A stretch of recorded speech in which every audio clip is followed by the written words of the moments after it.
పూర్తి వివరాల కోసమై స్క్రీన్ మీద కనిపిస్తున్న మొబైల్ నెంబర్ కాల్ చేయండి, షరతులు వర్తిస్తాయి. ఇప్పుడు మీరు చూస్తున్న videos all type of all in one multipurpose paper plate making machine.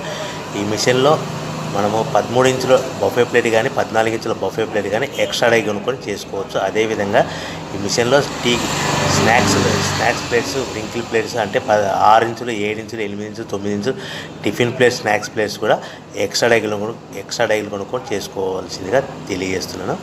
So ఈ మిషన్కు 2 HP మోటార్స్ ఉంది.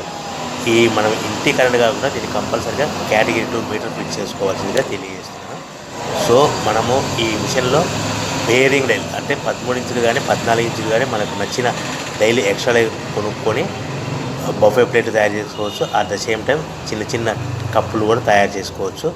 అదేవిధంగా దీంట్లో టీ కప్పులు తయారు చేసుకోలేమని మీకు అందరికీ తెలియజేస్తున్నాను. రా మెటీరియల్ విషయానికి వస్తే రా మెటీరియల్ వారానికి ఒకసారి 10 రోజులకు ఒకసారి స్వల్ప రేట్లు పెరుగుతూ ఉంటాయి. కాబట్టి మీరు స్క్రీన్ మీద కనిపిస్తున్న మిషన్ ఎక్కువ కానీ రా మెటీరియల్ యొక్క విషయాలు డీటెయిల్స్ తెలుసుకోవాల్సిందిగా మీకు అందరికీ తెలియజేస్తున్నాను. ఎవరైతే మిషన్ కొనుక్కొని రా మెటీరియల్ కొనుక్కొని తయారు చేసుకున్న ప్లేట్స్ మనం సొంతంగా అమ్ముకునే విధానం అంటే మీ ఊరిలో అమ్ముకునే విధానం ఉంటేనే వ్యాపారం మొదలు పెట్టవలసిందిగా తెలియజేస్తున్నాను. సో మనం ఈ ప్యాకింగ్లో ఎన్ని కట్టుకోవాలి, మిషన్ యొక్క రేటు కానీ రా మెటీరియల్ యొక్క రేట్లు కానీ మీరు తెలుసుకోవాలనుకుంటే స్క్రీన్ మీద కనిపిస్తున్న మొబైల్ నెంబర్ కాల్ చేసి పూర్తి వివరాలు తెలుసుకోవాల్సిందిగా తెలియజేస్తున్నాను. మనం పేపర్ ప్లేట్ తయారు చేసే బిజినెస్ ఎలా మొదలు పెట్టాలి, సో మనకు ఏ ప్లేట్లు మిషన్లు తయారవుతాయో సింగిల్ ప్లేట్ కానీ డబుల్ ప్లేట్ కానీ మా దగ్గర అందుబాటులో ఉంటాయని మీకు అందరికీ తెలియజేస్తున్నాను.